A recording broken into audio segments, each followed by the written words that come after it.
অনেকদিন পর নিজেকে নিয়ে কিছু কথা লিখলাম। ধ্বংসের দিকে তাকিয়ে মুচকি হাসি দেওয়া অদ্ভুত মানুষ আমি। হয়তো আমি পাগল, হয়তো অনুভূতির ভিতরে কোনো এক গভীর অতল দুঃখ বাসা বেঁধেছে।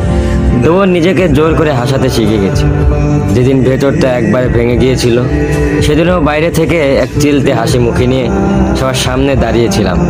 কষ্টগুলোকে আমি বন্ধু বানিয়েছি, একাকিত্বকে আপন করে নিয়েছি।